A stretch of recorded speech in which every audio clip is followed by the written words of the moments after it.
الرحمن الرحيم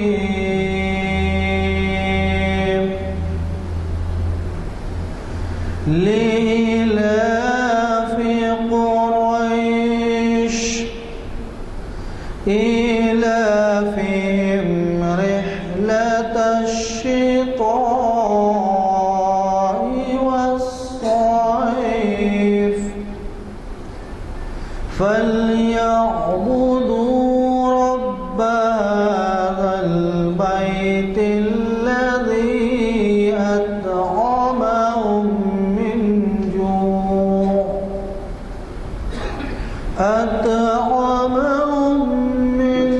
جوع وآمنهم من خوف صدق اللہ العظیم۔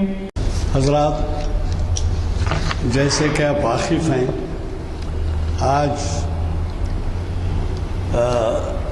ہماری تاریخ اسلام کی نشست ہے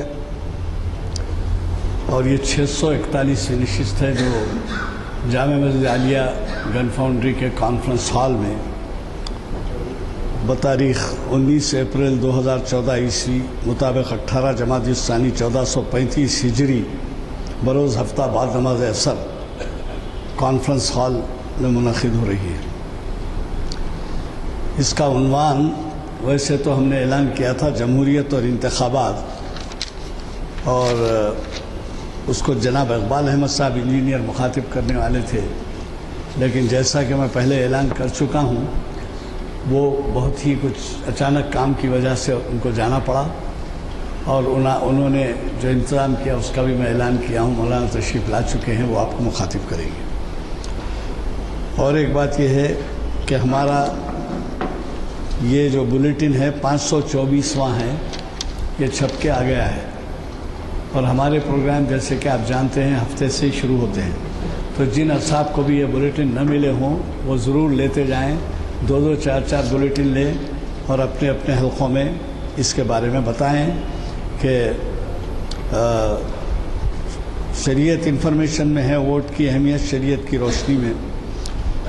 یہ ہے پیر کے دن، کل نہیں پرسوں، اور اس کو مخاطب کر رہے ہیں ڈاکٹر محمد متین الدین قادری، جو کہ تعمیر ملت کے سیکریٹری ہیں۔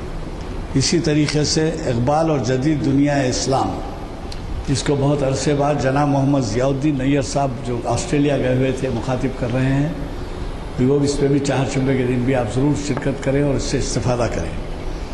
اور یہ عنوان بھی انہی کا دیا ہوا ہے، آپ کو خود اندازہ ہے کہ کتنی اہمیت ہے اقبال اور جدید دنیا اسلام۔ یہ محفل اقبال شناسی کی 756ویں نشست ہوگی، شاید 18-19 سال سے چل رہا ہے سلسلہ، اور اسی مقام پر بعد نماز عصر 23 اپریل کو ہوگی۔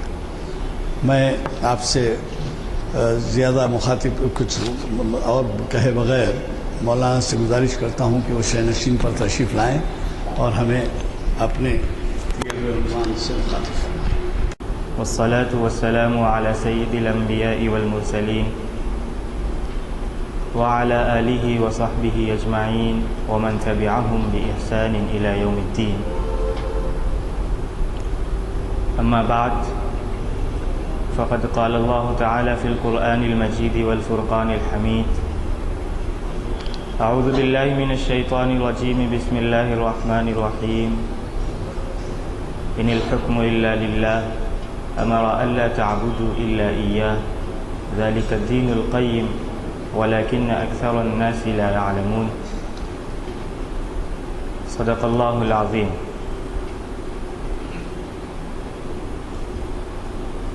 محترم حاضرین کرام،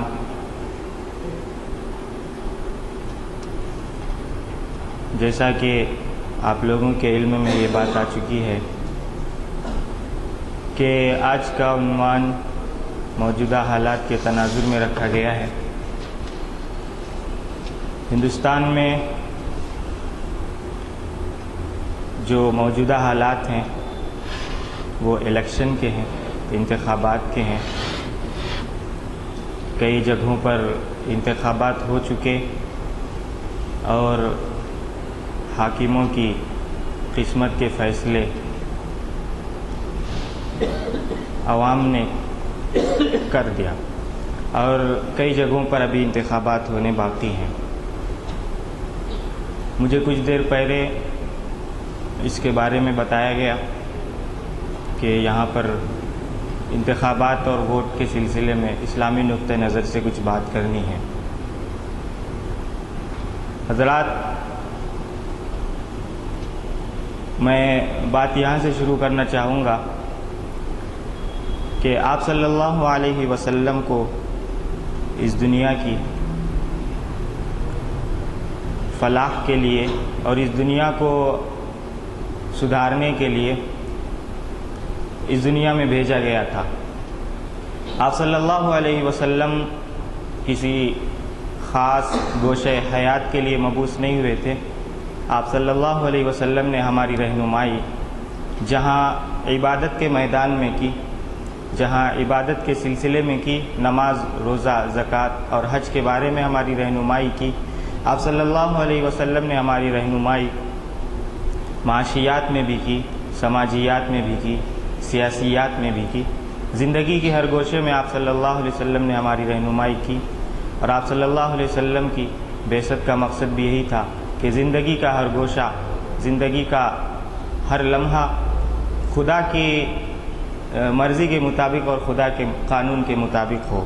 لہذا اس سلسلے میں آپ صلی اللہ علیہ وسلم نے سیاسی میدان میں بھی ہماری رہنمائیاں فرمائی۔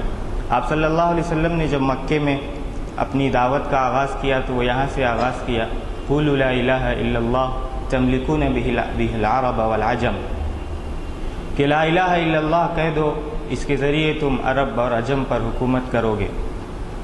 گویا آپ صلی اللہ علیہ وسلم کی دعوت کا جو آغاز ہوا تو اس وقت سے ہی ایک دنیا پر حکمرانی کرنے کا تصور، دنیا پر خدا کے قانون کو نافذ کرنے کا تصور، دنیا کی حکومت کو اللہ کی مرضی کے مطابق چلانے کا تصور کار فرما تھا۔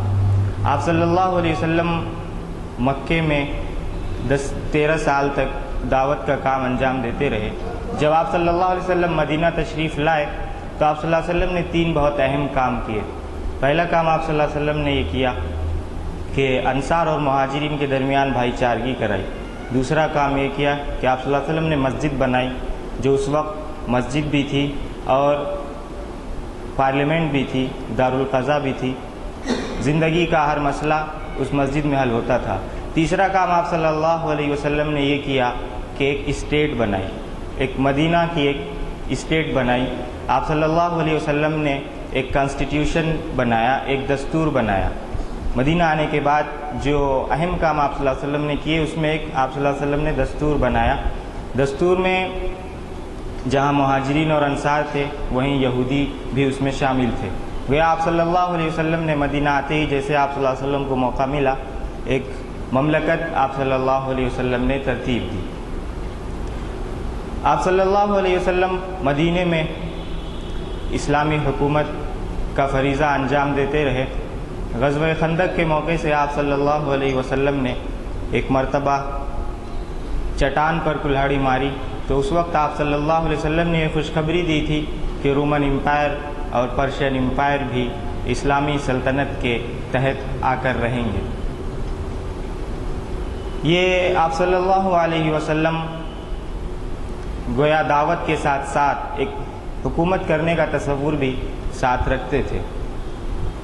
آپ صلی اللہ علیہ وسلم نے انبیاء بنو اسرائیل کے بارے میں فرمایا تھا، کانت بنو اسرائیل تسوسهم الانبیاء، کہ بنو اسرائیل کے اوپر ان کے انبیاء سیاست کیا کرتے تھے۔ ولیکن لا نبی، کلما ہلک نبی خلفہ نبی، جب بھی کوئی کسی نبی کا انتقال ہو جاتا تو ایک دوسرا نبی آتا۔ ولیکن لا نبی بعدی، لیکن میرے بعد کوئی نبی نہیں ہوگا۔ سیکون الخلفاء فیکثرون، میرے بعد خلیفہ ہوں گے اور یہ بہت زیادہ ہوں گے۔ تو آپ صلی اللہ علیہ وسلم نے یہاں پر انبیاء بنو اسرائیل کے بارے میں بھی فرمایا کہ وہ ان کے انبیاء سیاسی امور انجام دیتے تھے، اور آپ صلی اللہ علیہ وسلم نے یہاں یہ فرمایا کہ میرے بعد انبیاء نہیں آئیں گے، لہذا سیاسی امور جو انجام دیں گے وہ خلیفہ ہوں گے، یعنی خلافت کی پیشن گوئی بھی آپ صلی اللہ علیہ وسلم نے اپنی زندگی میں ہی فرما دی تھی۔ اور آپ صلی اللہ علیہ وسلم نے یہ بھی فرمایا تھا کہ میرے بعد صحیح معنوں میں 30 سال تک خلافت رہے گی، پھر اس کے بعد خلافت میں بادشاہت بھی آ جائے گی۔ تو آپ صلی اللہ علیہ وسلم کا جب انتقال ہوتا ہے، آپ صلی اللہ علیہ وسلم کی تدفین کو مؤخر کر کے صحابہ پہلے بیٹھتے ہیں اور مشورہ کرنے کے بعد پہلے اپنا خلیفہ منتخب کرتے ہیں، پھر آپ صلی اللہ علیہ وسلم کی تدفین عمل میں آتی ہے۔ اس سے معلوم ہوتا ہے کہ مسلمانوں نے اور خاص طور پہ صحابہ نے سیاسی امور کو اور اقتدار سے متعلق امور کو کتنی اہمیت دی تھی کہ آپ صلی اللہ علیہ وسلم کی تدفین بعد میں کی، پہلے اپنا ایک حاکم متعین کیا، اپنا ایک خلیفہ متعین کیا۔ حضرت ابوبکر رضی اللہ عنہ نے اپنی زندگی ہی میں صحابہ کے مشورے سے حضرت عمر رضی اللہ عنہ کو خلیفہ نامزد کیا۔ حضرت عمر رضی اللہ عنہ نے بھی اپنی زندگی ہی میں 6 لوگوں کی ایک مجلس شورا بنائی اور ان کے ذمہ یہ کام سپرد کیا کہ آئندہ خلیفہ تم منتخب کرنا۔ حضرت عثمان رضی اللہ عنہ کی جب شہادت ہو جاتی ہے تو صحابہ حضرت علی رضی اللہ عنہ کے پاس آتے ہیں اور حضرت علی رضی اللہ عنہ تیار نہیں ہوتے ہیں خلافت سنبھالنے کے لیے، لیکن صحابہ اصرار کرتے ہیں، خاص طور پر حضرت ابن عباس رضی اللہ عنہ، تو حضرت علی رضی اللہ عنہ خلافت کا بوجھ سنبھالتے ہیں۔ میں بتانا یہ چاہتا ہوں کہ آپ صلی اللہ علیہ وسلم نے اور آپ صلی اللہ علیہ وسلم کے بعد صحابہ نے اقتدار کو اور سیاست و حکومت کو کس درجہ اہمیت دی تھی۔ آج ایک عجیب تصور مسلمانوں میں پیدا ہو گیا، مسلمان سیاست سے اس وجہ سے دور ہونے لگے کہ مسلمان سیاست کو اسلام کے خلاف سمجھنے لگے۔ حالانکہ ایسا نہیں ہے، سیاست اسلام کے خلاف نہیں ہے۔ اسلام نے ہمیں سیاست بھی سکھائی ہے۔ اگر سیاست اسلام کے خلاف ہوتی تو آپ صلی اللہ علیہ وسلم مدینہ پہنچنے کے ساتھ ہی ایک اسٹیٹ قائم نہ کرتے، ایک مملکت قائم نہ کرتے اور ایک کنسٹیٹیوشن ترتیب نہ دیتے، ایک دستور نہ بناتے۔ ہاں، آج کے اس دور میں سیاست میں بہت سی خرابیاں آ گئی ہیں۔ آج سیاست کا مطلب ہو گیا غنڈہ گردی، سیاست کا مطلب ہو گیا لوٹ مار، سیاست کا مطلب ہو گیا ظلم و زبردستی، سیاست کا مطلب یہ ہو گیا کہ پبلک کا مال ہڑپ کرنا۔ تو سیاست کے یہ جو معنی بدل گئے، سیاست کے جو مفہوم بدل گئے، وہ اس لیے بدلے کہ سیاست کے میدان میں اچھے لوگ پہنچنا بند ہو گئے۔ سیاست کے میدان میں اہل اور حقدار لوگ پہنچنا بند ہو گئے۔ جب غیر اہل کے ہاتھوں میں سیاست آئی تو انہوں نے لوٹ مار کی، انہوں نے ڈکیتیاں کی، انہوں نے کرپشن کے دلدل میں سیاست کی ناؤ کو ڈبو کے رکھ دیا۔ تو سیاست میں اگر گندگی آ گئی تو سیاست اس گندگی کی وجہ سے اسلام کے خلاف نہیں ہو جائے گی، بلکہ سیاست میں جو گندگی ہے وہ اسلام کے خلاف ہے۔ ہمیں سیاست سے دور ہونے کی بجائے ہمیں اس بات کی کوشش کرنی چاہیے کہ ہم سیاست کے میدان میں آ کر جو گندگیاں پیدا ہو گئی ہیں ان گندگیوں کو دور کریں، کیونکہ مسلمان صرف ممبر و محراب کی زینت بنانے کے لیے نہیں بھیجا گیا، مسلمانوں کو اس دنیا میں اس لیے بھیجا گیا کہ وہ اس دنیا کی قیادت کریں، وہ اس دنیا کی باغ ڈور اپنے ہاتھ میں لیں، ہر میدان میں مسلمان اس دنیا کی قیادت کریں۔ لہذا ہمیں چاہیے کہ ہم اپنا کانسیپٹ سیاست کے متعلق کلیئر کریں، ہم اپنا تصور بالکل واضح کریں کہ اسلام سیاست کے خلاف نہیں ہے، بلکہ سیاست میں آنے والی برائیاں یہ اسلام کے خلاف ہیں۔ میں اب اپنے اصل موضوع کی طرف آؤں گا، یعنی انتخابات کی کیا حیثیت ہے۔ یہ جو انتخابات ہو رہے ہیں، جو پولنگ ہو رہی ہے، جو ووٹ ڈالے جا رہے ہیں، اس سے دنیا انقلاب فرانس کے بعد واقف ہوئی۔ فرانس کا جو انقلاب آیا تھا 1789 میں، جس کے بعد سے دنیا ایک نئی جمہوریت سے، نئی ڈیموکریسی سے واقف ہوئی۔ ارسطوٹل اور افلاطون کے زمانے میں ایک جمہوریت تو تھی، لیکن وہ جمہوریت اور آج کی جمہوریت دونوں میں بہت بڑا فرق ہے۔ وہ ایک سمپل سی ڈیموکریسی تھی اور اس کا آج کی جمہوریت سے یعنی اس کو آج کی جمہوریت کے مطابق کہنا یہ صحیح نہیں ہوگا۔ لہذا موجودہ جو جمہوریت تقریباً دنیا کے اکثر ملکوں میں رائج ہے، یہ انقلاب فرانس کے بعد کی پیداوار ہے، اور اسی جمہوریت کا ایک نظام ہے الیکشن، انتخابات، ووٹ اور پولنگ۔ پہلے زمانے میں بادشاہت تھی، بادشاہت میں کسی طرح کی کوئی حق رائے دہی نہیں تھی، عوام کو یہ حق ہی نہیں تھا کہ وہ اپنے بادشاہ چنے، بلکہ بادشاہت ایک خاندانی وراثت سمجھی جاتی تھی۔ باپ مرتا، بیٹا اس کی وراثت سنبھالتا، یا بیٹا نہ ہو تو بھائی سنبھالتا، اس طرح ایک ہی خاندان میں حکمرانی چلتی رہتی تھی۔ لہذا بادشاہت میں ووٹنگ کا اور الیکشن کا کوئی تصور نہیں تھا۔ بادشاہت یہ چلتی رہی۔ آپ صلی اللہ علیہ وسلم کے بعد جو خلافت شروع ہوئی اس میں بادشاہت کا سلسلہ بند ہوا۔ 30 سال تک بادشاہت کا سلسلہ بند رہا، یعنی خلفائے راشدین جب تک رہے اس وقت تک بادشاہت بالکل نہیں رہی۔ اسلامی ملکوں میں، دنیا کے دوسرے ملکوں میں تھی، اسلامی ملکوں میں یہ ہوتا تھا کہ مشورے سے خلیفہ منتخب ہوتا تھا۔ مثلا حضرت عمر، حضرت ابوبکر رضی اللہ تعالی عنہ جو خلیفہ بنے تو ایسا نہیں ہوا کہ عوام کی رائے لیے بغیر ان کو خلیفہ بنا دیا گیا ہو، بلکہ وہاں پہ ایک سقیفہ بنو ساعدہ ایک جگہ تھی مدینے میں، وہاں بڑے بڑے صحابہ جمع ہوئے، صحابہ نے آپس میں مشورہ کیا، مشورے کے بعد یہ فیصلہ منظور ہوا کہ حضرت ابوبکر کو خلیفہ بنایا جائے۔ پھر اسی پر بس نہیں کیا گیا، حضرت ابوبکر رضی اللہ عنہ نے دوسرے دن مسجد میں آ کر مسجد میں جو عوام جمع تھی عوام سے مشورہ کیا، جب عوام نے رضامندی کا اظہار کیا تو حضرت ابوبکر رضی اللہ عنہ خلیفہ بن گئے۔ لہذا خلافت کے دور میں بھی گو موجودہ دور کی طرح انتخابات نہیں ہوتے تھے، لیکن عوام سے مشورہ لیا جاتا تھا، عوام اپنی رائے سے خلیفہ منتخب کرتے تھے۔ حضرت علی رضی اللہ عنہ تک یہ سلسلہ چلا کہ عوام کی رائے سے، عوام کی مرضی سے، عوام کے مشورے سے خلیفہ منتخب کیا جاتا رہا۔ حضرت علی رضی اللہ عنہ کے بعد پھر خلافت یو ٹرن لے کے بادشاہت کی طرف چلی جاتی ہے، گو مکمل بادشاہت نہیں رہتی ہے، لیکن پھر خاندانی سلسلہ شروع ہو جاتا ہے۔ اس کے بعد سے پھر پوری دنیا میں عوام سے رائے لینے کا سلسلہ بند ہو جاتا ہے۔ عوام کا کوئی عمل دخل حکمرانوں کے منتخب کرنے میں نہیں ہوتا، نہ اسلامی، نہ عالم اسلام میں، نہ دنیا کے دیگر ملکوں میں۔ 1789 میں فرانس کا انقلاب برپا ہوتا ہے۔ فرانس کا لوئس 16 جو بادشاہ تھا اس کے خلاف عوام کھڑے ہو جاتے ہیں، میدان میں نکل آتے ہیں، سڑکوں پر نکل آتے ہیں اور اس کے خلاف بغاوت کر کے اس کو مسند حکومت سے اٹھا کر باہر پھینک دیتے ہیں۔ پھر عوام اپنی مرضی سے اپنا حاکم اور اپنا صدر مملکت، اپنا پریزیڈنٹ منتخب کرتے ہیں۔ اس کے بعد سے یہ جو الیکشن کا سلسلہ شروع ہوتا ہے آج تک وہ سلسلہ چل رہا ہے، اور موجودہ دنوں میں ہمارے ہندوستان میں وہی سلسلہ چل رہا ہے الیکشن کا۔ جمہوریت کے سلسلے میں اسلامی نقطہ نظر کیا ہے یہ ایک الگ بحث ہے،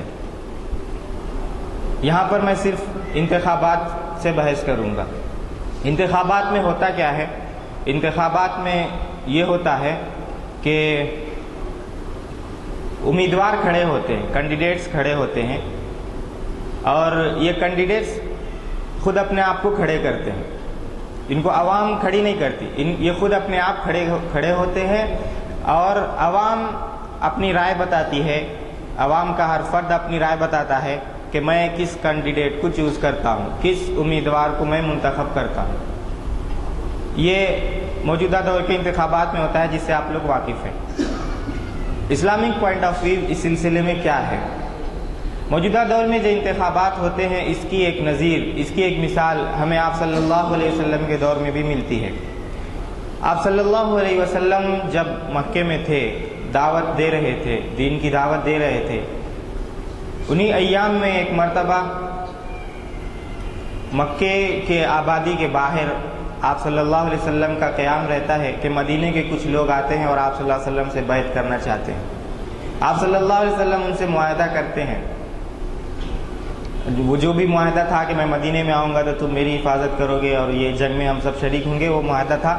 معاہدہ کرنے کے بعد آپ صلی اللہ علیہ وسلم یہ کہتے ہیں انصار سے کہ تم اپنے میں سے 12 امیدواروں کو منتخب کر کے میرے پاس لاؤ. اخرج منکم الی 12 نقیبا. وہ چونکہ وہ جو آئے تھے انصار وہ 12 قبیلے کے تھے، اور اس وقت عرب میں یہ رواج تھا کہ ہر قبیلے کا ایک محلہ ہوتا تھا، ہر قبیلے کا ایک الگ علاقہ، الگ محلہ ہوتا تھا. تو گویا 12 محلے کے لوگ، 12 قبیلے کے لوگ آپ صلی اللہ علیہ وسلم کے پاس آئے تھے. آپ صلی اللہ علیہ وسلم نے ان سے کہا کہ تم اپنے 12 امیدوار منتخب کر کے میرے پاس لاؤ، یعنی ہر علاقے کا ایک امیدوار منتخب کرو، تم لوگ کرو. یعنی عوام جو تھی اس وقت، عوام کو آپ صلی اللہ علیہ وسلم نے یہ فیصلہ سپرد کیا کہ تم اپنے 12 امیدوار منتخب کر کے میرے پاس لاؤ.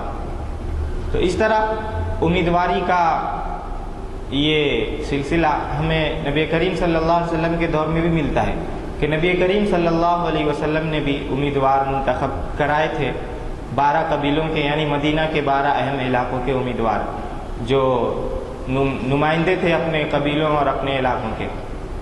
موجودہ دور میں بھی جو کینڈیڈیٹ پارلیمنٹ میں پہنچتے ہیں یا اسمبلی میں پہنچتے ہیں وہ بھی نمائندے رہتے ہیں اپنے علاقے کے، اپنے شہر کے یا اپنے محلے کے.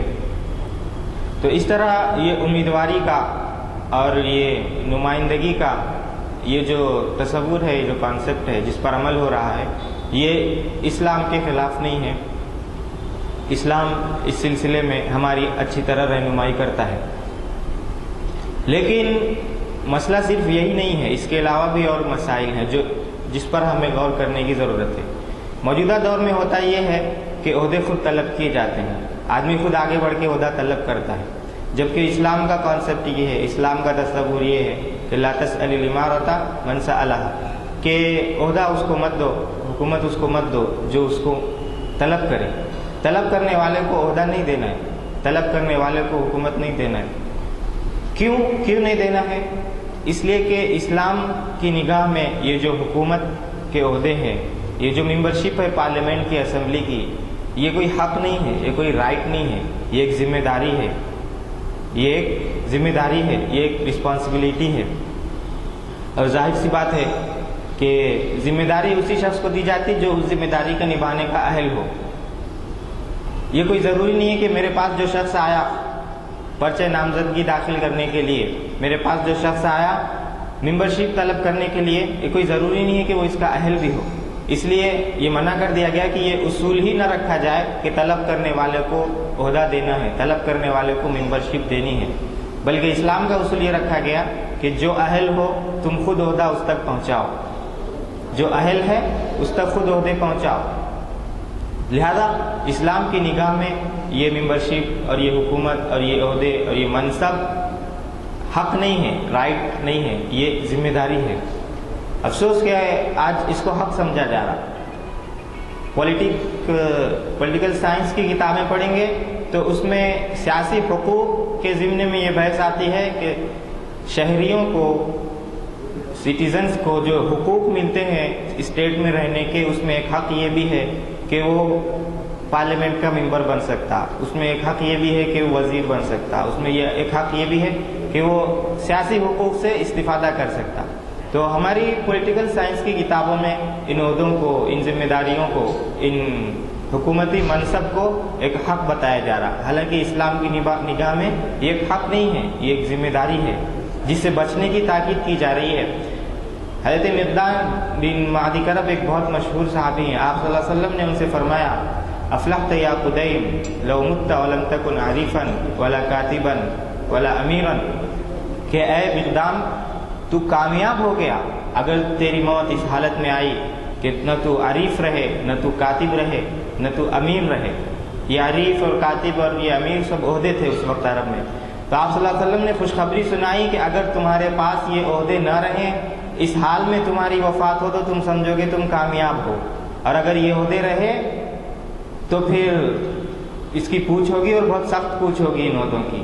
آپ صلی اللہ علیہ وسلم کی ایک حدیث ہے کہ معمولی عہدے والا شخص بھی قیامت کے دن اس حال میں آئے گا کہ اس کے دونوں ہاتھ اس کے گردن سے بندھے ہوئے ہوں گے، اس کے دونوں ہاتھ اس کے گردن سے بندھے ہوئے ہوں گے، پھر اس کا حساب کتاب لیا جائے گا. اگر وہ اپنے عہدے کی ذمہ داری بحسن و خوبی نبھایا ہوگا تب تو اس کے ہاتھ کھول دیے جائیں گے، اور اگر نہیں نبھایا ہوگا تو رسیوں سے اس کے ہاتھ کو اور جکڑ دیا جائے گا۔ تو یہ عہدوں کا یہ جو تصور اسلام نے دیا تھا یہ آج ہمارے پاس نہیں پایا جا رہا۔ تو موجودہ دور کے انتخابات میں، موجودہ دور کی ووٹنگ سسٹم میں یہ پہلو تھوڑا سا اسلام کے خلاف جاتا ہے، لیکن اگر ہم اس کی وجہ سے امیدوار بننا چھوڑ دیں تو پھر اس کے بھی بہت سے نقصانات ہیں۔ اگر ہم از خود آگے بڑھ کر امیدواری طلب نہ کریں، از خود آگے بڑھ کر اگر ہم خود کینڈیڈیٹ نہ بنیں تو اس کے بہت سارے نقصانات ہمیں ہوں گے، کیونکہ ہمارے پاس کوئی نہیں آئے گا کہ لیجئے صاحب آپ عہدہ دیجیے۔ ویسے بھی آج کل مسلمانوں کو ان عہدوں سے اور ان ممبرشپ سے دور کرنے کی کوشش کی جا رہی ہے۔ اگر ہم آگے بڑھ کے خود عہدہ نہیں لیں گے، اگر ہم آگے بڑھ کر خود ممبر نہیں بنیں گے، اگر ہم آگے بڑھ کر خود اپنا پرچہ نامزدگی داخل نہیں کریں گے، اگر ہم طلب نہیں کریں گے ان چیزوں کو، تو پھر ہم بہت پیچھے رہ جائیں گے اور اسلام دشمن طاقتیں آگے آ کر مسلمانوں کو اور پسپا کر دیں گے۔ لہذا گو یہ پہلو انتخابات کا، یہ پہلو اسلام کے خلاف جاتا ہے، لیکن ہمیں اسلام ہی میں ایک اور رہنمائی ملتی ہے، ایک نمونہ اور آئیڈیل ملتا ہے حضرت یوسف علیہ السلام کی صورت میں۔ حضرت یوسف علیہ السلام جب مصر گئے تھے تو اس وقت مصر میں غیر مسلموں کی حکومت تھی، پورا سسٹم اسلام کے خلاف تھا، پورا سسٹم خدا کے قانون کے خلاف تھا۔ حضرت یوسف علیہ السلام نے جب یہ دیکھا کہ کوئی اہل شخص گدی پر بیٹھا ہوا نہیں ہے، جتنے گدیوں پر بیٹھے ہیں، جتنی حکومت کے عہدے سنبھالے ہوئے ہیں، سب نااہل ہیں، تو حضرت یوسف علیہ السلام خود آگے بڑھ کے عہدہ طلب کرتے ہیں اور کہتے ہیں اجعلنی علی خزائن الارض انی حفیظ علیم۔ مصر کے بادشاہ سے کہتے ہیں کہ مجھے وزیر خزانہ بنا دیجیے، مجھے وزیر خزانہ بنا دیجیے، بے شک میں حفاظت کرنے والا بھی ہوں اور جانکار بھی ہوں، مجھے علم بھی بہت اچھا ہے۔ تو حضرت یوسف علیہ السلام نے جن ماحول میں عہدہ طلب کیا تھا، آج ہندوستان کا ماحول بھی ویسے ہی ہے۔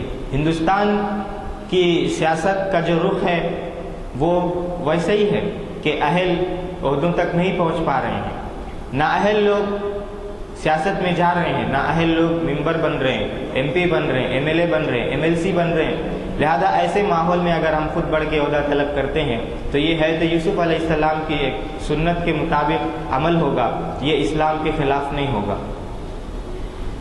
انتخابات کے سلسلے میں ایک برائی جو بہت عام ہو رہی ہے وہ یہ ہے کہ ہم اپنی تعریف بہت زیادہ کرتے ہیں، یعنی جو امیدوار کھڑا ہوتا ہے، جو کینڈیڈیٹ کھڑا ہوتا ہے، وہ جلسوں میں، انتخابی جلسوں میں وہ اپنی تعریف از خود کرتا ہے، وہ خود اپنے کارنامے گناتا ہے اور وہ سب گناتا ہے جو اس نے کیا تو تھا ہی نہیں اور کرنے کا اس نے شاید اس کا کوئی ارادہ بھی نہیں، لیکن اس کو اپنے کارناموں میں گناتا ہے کہ میں نے یہ کیا، میں نے وہ کیا، میں نے وہ کیا، میں نے وہ کیا۔ حالانکہ اسلام میں اپنی تعریف کرنے سے منع کیا گیا، اور جو کام نہیں کیا گیا اس کام کے کرنے پر اگر تعریف کر رہا ہو یہ تو جھوٹ ہے، یہ تو بہت بڑا گناہ ہے۔ یہ تو ہوتا ہی ہے کہ اپنی تعریف کرتے ہیں، ساتھ ہی ساتھ یہ بھی ہوتا ہے کہ اگینسٹ میں جو کینڈیڈیٹ رہتا ہے، جو دوسری پارٹی کا کینڈیڈیٹ رہتا ہے، اس کی برائیاں بیان کرتے ہیں، اس کی خامیاں بیان کرتے ہیں، اس کے عیب بیان کرتے ہیں، اس کی غیبت کرتے ہیں، اس کی ذاتی زندگی کے جو یعنی اس کی ذاتی زندگی کے جو عیب ہوتے ہیں اس کو ہم عوام کے سامنے لاتے ہیں۔ یہ سب چیزیں اسلام کے سراسر خلاف ہیں۔ ٹھیک ہے، آپ عہدہ طلب کیجئے، کینڈیڈیٹ بن جائیے اور صرف انہی باتوں کو بیان کیجئے جو آپ نے کیا ہے، اور یہ صرف اس لیے بیان کیجئے تاکہ لوگوں کو یاد آ جائے کہ ہاں ہم نے یہ کیا ہے۔ اپنی تعریف مقصود نہ ہو، بس لوگوں کو یاد دلانے کے لیے کہ بھائی ہم نے یہ کیا ہے اور یہ کرنے کا ارادہ ہے۔ اور جہاں تک دوسرے کینڈیڈیٹ کی بات ہے تو اس کو تو برا بھلا کہنا ہی نہیں ہے، اس کو چھیڑنا ہی نہیں ہے۔ ہم اپنا کام بتائیں، اگر ہم واقعی اہل ہوں گے تو پبلک ہمیں خود ووٹ دے گی، اگر واقعی ہم نے کام کیا ہوگا تو ہمیں دوسروں کے عیب بیان کرنے کی ضرورت ہی نہیں، دوسروں کی زندگی پر کیچڑ اچھالنے کی ضرورت ہی نہیں، پبلک خود ہمیں آگے بڑھ کر ووٹ دے گی۔ تو یہ ایک مسئلہ تھا انتخابات کے سلسلے میں۔ انتخابات کا جو سب سے اہم رکن ہے، انتخابات کا جو سب سے اہم جز اور سب سے اہم پارٹ ہے وہ ہے ووٹ ڈالنا۔ ووٹ یہ کیا ہے اسلامی نقطہ نظر سے؟ ویسے تو سب لوگ جانتے ہیں کہ ووٹ کیا ہے. اسلامی نقطہ نظر سے ووٹ کی کئی حیثیتیں ہوتی ہیں. پہلی حیثیت یہ ہے کہ ووٹ ایک شہادت ہے، وٹنس ہے، گواہی دینا ہے. جب کوئی شخص جا کے پولنگ بوتھ پر کسی کے حق میں ووٹ ڈالتا ہے، کسی کینڈیڈیٹ کے حق میں ووٹ ڈالتا ہے، کسی پارٹی کے حق میں ووٹ ڈالتا ہے، تو وہ یہ گواہی دیتا ہے کہ گواہی دیتا ہوں میں کہ یہ امیدوار تمام امیدواروں کے مقابلے میں سب سے زیادہ اہل ہے. یہ اسلامی نقطہ نظر سے ووٹ کی ایک حیثیت کیا ہوئی؟ شہادت کی ہوئی، گواہی کی ہوئی کہ ووٹ ڈالنے والا گواہی دیتا ہے. گویا وہ یہ کہتا ہے کہ میں گواہی دیتا ہوں کہ میں نے جس کینڈیڈیٹ کو ووٹ ڈالا ہے وہ دوسرے تمام کینڈیڈیٹس کے مقابلے میں زیادہ اہل ہے اس عہدے کا. یہ ایک حیثیت ہوئی. ووٹ کی دوسری حیثیت یہ ہے کہ وہ سفارش ہے. سفارش، ریکمنڈیشن، یعنی جب کوئی شخص ووٹ ڈالتا ہے کسی امیدوار کے لیے تو گویا وہ سفارش کرتا ہے حکومت والوں سے کہ میں آپ لوگوں سے سفارش کرتا ہوں کہ یہ امیدوار زیادہ اہل ہے، اس کو یہ عہدہ دے دیجئے، اس کو آپ لوگ منتخب کر لیجئے، الیکٹ کر لیجئے. یہ دوسری حیثیت ہوئی. اسلامی نقطہ نظر سے ووٹ کی تیسری حیثیت مشورے کی ہے، ایڈوائس کی ہے.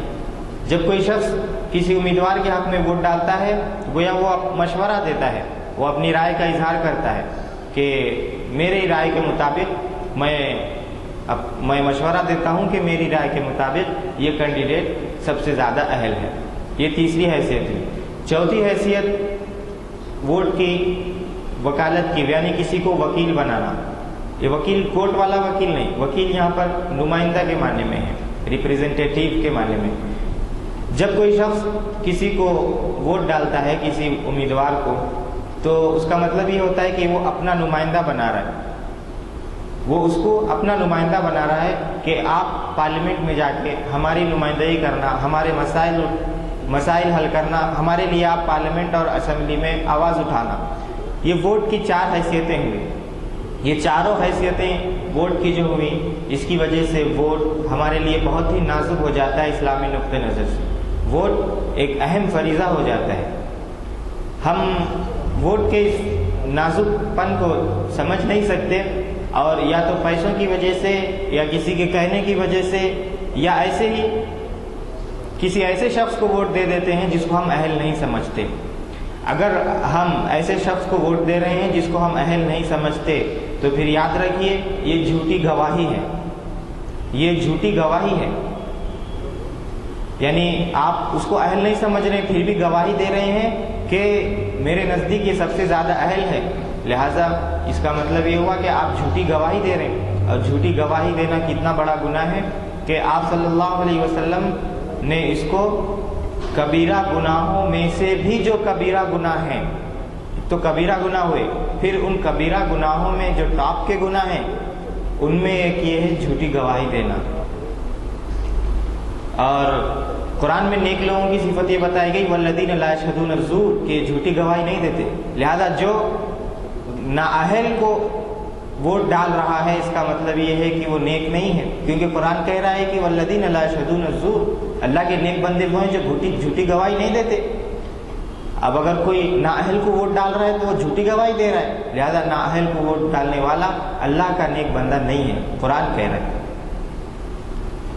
یہ شہادت کے پیش نظر نااہل کو ووٹ ڈالنا اتنا بڑا گناہ ہے.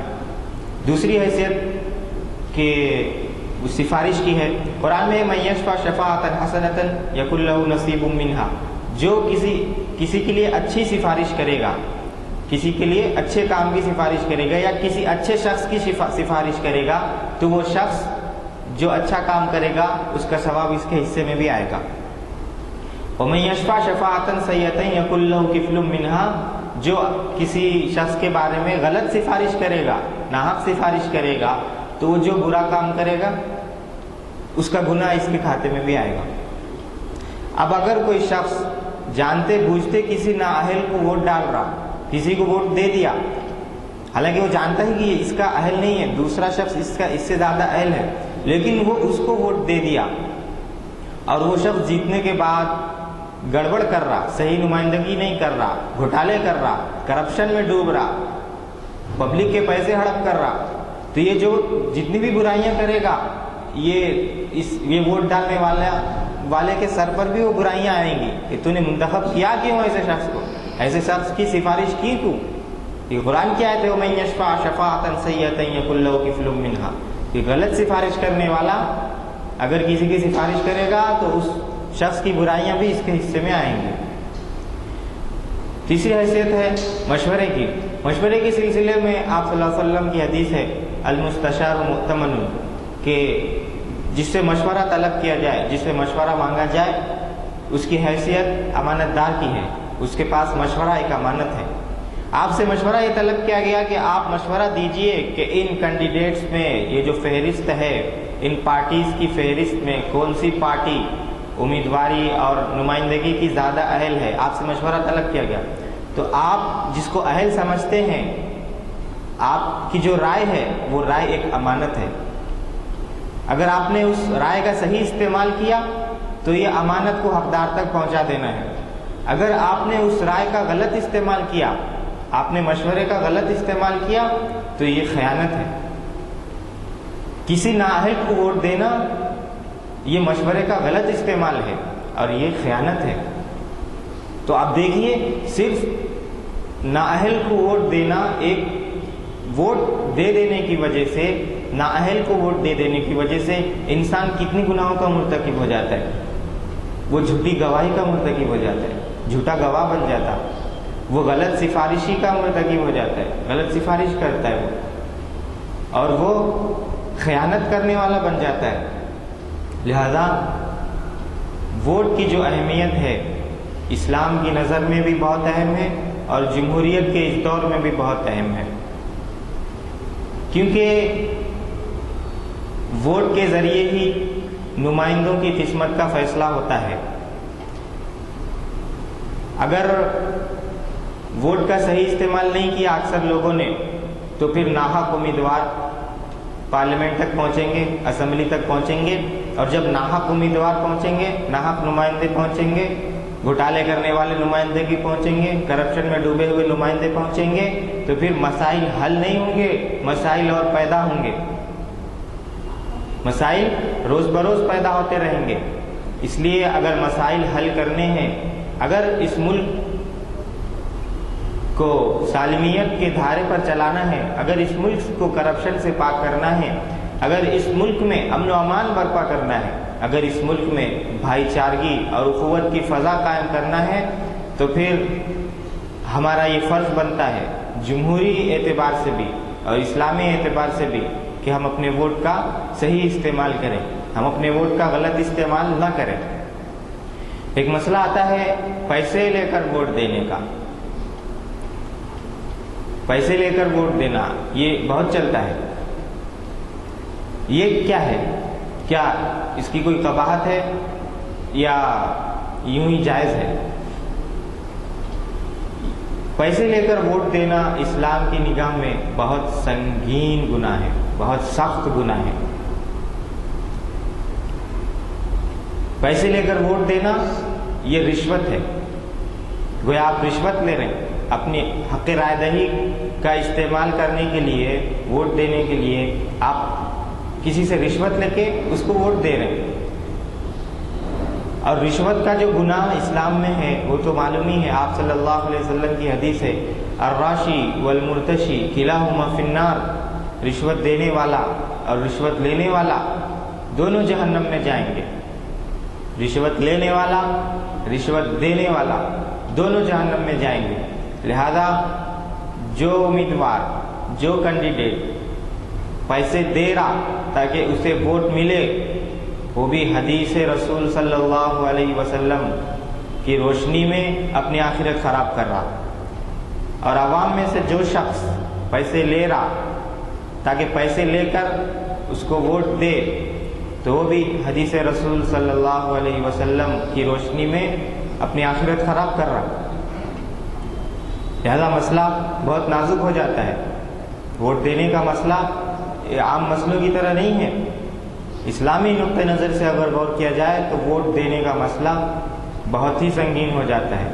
ہماری ذمہ داری بنتی ہے کہ ہم پہلے اچھی طرح سے سوچیں کہ یہ جو کینڈیڈیٹس کھڑے ہوئے ہیں، یہ جو لمبی فہرست ہے، بسا اوقات جن کا پڑھنا بھی مشکل ہو جاتا ہے، ان لمبی فہرست میں کون زیادہ اہل ہے مسلمانوں کے حق میں، انسانیت کے حق میں کون اہل ہے، منتخب کرنے کے بعد پھر ووٹ ڈالیں. ایک مسئلہ یہ بھی آتا ہے کہ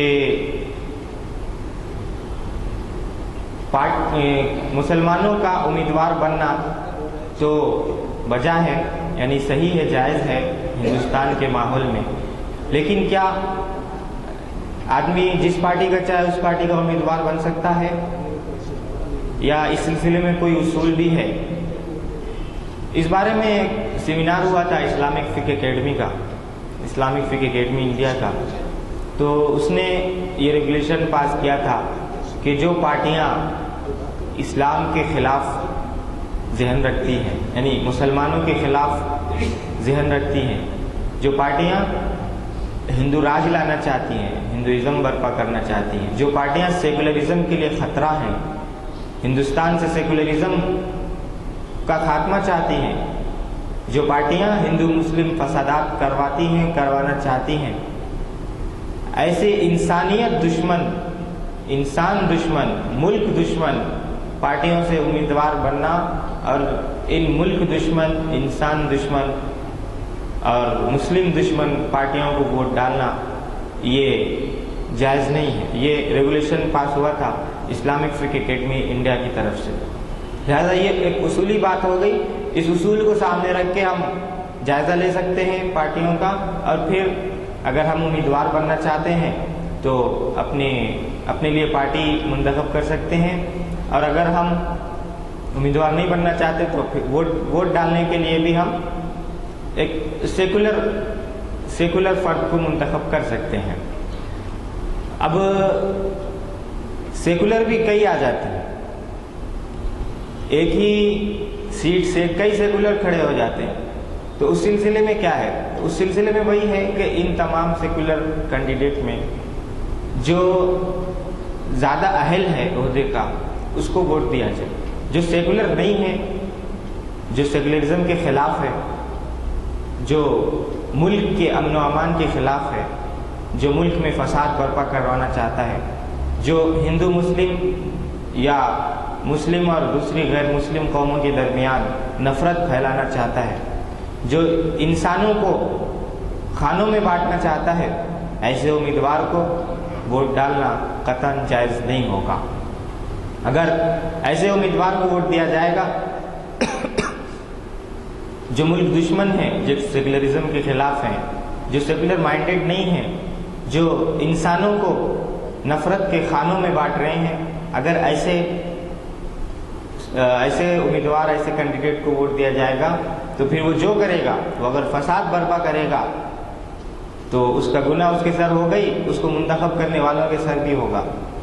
وہ اگر لڑائے گا مملکت کے باشندوں کو، مملکت میں رہنے والے لوگوں کو، تو اس کا گناہ اس امیدوار کو تو ہوگا ہی، اس کو منتخب کرنے والے لوگوں کو بھی ہوگا. لہذا ہم اپنی ذمہ داری کو سمجھیں، اور الیکشن کے دن بہت قریب آ چکے ہیں. اپنی اس ذمہ داری کو خود بھی سمجھیں اور دوسروں کو بھی سمجھانے کی کوشش کریں کہ اسلامک پوائنٹ آف ویو کیا ہے اور جمہوریت میں ووٹ کی اہمیت کس قدر زیادہ ہے. کیونکہ ووٹ اگر نہ ہو تو جمہوریت کا ڈھانچہ ہی گر جاتا ہے. میں نے بتایا کہ 1789 کے بعد جب جمہوریت آئی تو جمہوریت کی بیس یہ الیکشن ہے، کیونکہ جمہوریت کا مطلب ہے کہ عوام کی حکومت، عوام کے ذریعے، عوام کے لیے. ابراہیم لنکن نے یہ تعریف کی تھی کہ ڈیموکریسی کا کیا مطلب ہے. ڈیموکریسی کا مطلب یہ ہے کہ عوام کی حکومت عوام کے ذریعے، عوام کے لیے. تو عوام کے ذریعے کا کیا مطلب ہے؟ عوام کے ذریعے کا مطلب یہ ہے کہ عوام انتخابات میں، الیکشنز میں ووٹ ڈال کر اپنے نمائندے منتخب کریں گے. تو الیکشن اور ووٹنگ اور پولنگ یہ جمہوریت کی ریڑھ کی ہڈی ہے، یہ جمہوریت کی بنیاد ہے. اس بنیاد کو بھی بچانا ہے، اور اس بنیاد میں جو ایک زلزلہ برپا کرنے کی کوشش کی جا رہی ہے سیکولر مخالفین کی طرف سے، اس سے بھی آگاہ ہونا ہے. اور اس سلسلے میں اسلامی نقطہ نظر کیا ہے، اسلام ہمیں کیا رہنمائی کرتا ہے، وہ بھی سمجھنے کی ضرورت ہے. اور پھر ہمیں اپنا حق رائے دہی استعمال کرنے کی ضرورت ہے. ایک بات چھوڑ گئی، وہ یہ بتاتا چلوں کہ ووٹ ڈالنا اسلامی نقطہ نظر سے واجب ہے، کیونکہ ووٹ کی حیثیت شہادت کی گواہی کی ہے، اور قرآن میں ہے وَلَا تَكْتُمُوا الشَّهَادَةَ، تم گواہی کو مت چھپاؤ. وَمَن يَكْتُمْهَا فَإِنَّهُ آثِمٌ قَلْبُهُ، جو گواہی کو چھپائے گا تو وہ گنہگار ہوگا. لہذا ووٹ نہیں ڈالنے کا مطلب یہ ہے کہ ہم گواہی کو چھپا رہے ہیں، اور قرآن کہہ رہا ہے کہ گواہی کو مت چھپاؤ. لہذا اس لیے موجودہ دور کے علماء نے، اسکالرس نے یہ کہا ہے کہ ووٹ ڈالنا واجب ہے. ہمیں اپنے اس واجب کو اور اس ذمہ داری کو سمجھنے کی ضرورت ہے. اللہ تعالیٰ اس ملک کو صحیح حاکم فراہم کرے. اللہ تعالیٰ سے دعا ہے کہ اللہ تعالیٰ ہمیں اپنے گناہوں کی وجہ سے ان لوگوں کو مسلط نہ کرے جو ہم پر رحم نہیں کرتے، ان لوگوں کو مسلط نہ کرے جو انسانیت کے خلاف ہیں، ان لوگوں کو اس ملک کا اللہ تعالیٰ حاکم نہ بنائے جو اس ملک کی سالمیت اور اس ملک کے امن و امان کے لیے خطرہ ہے. وآخر دعوانا الحمدللہ.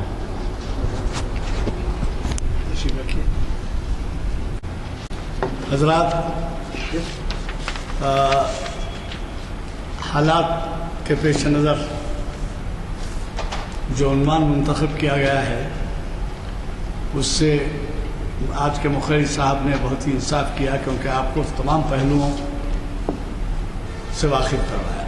مجھے خوشی اس بات کی ہے کہ اس پلیٹ فارم کو انہوں نے کسی سیاسی جماعت یا کسی فرد کے لیے یا اس کے خلاف بولنے کے لیے استعمال نہیں کیا، بلکہ انہوں نے اصول بتائے، اور پھر اصول میں اسلامی اصول کے لحاظ سے، کیونکہ یہ محفل جو ہے تاریخ اسلام کی بھی ہے، پھر اس کے بعد شریعت انفارمیشن کی پیر کو ہے.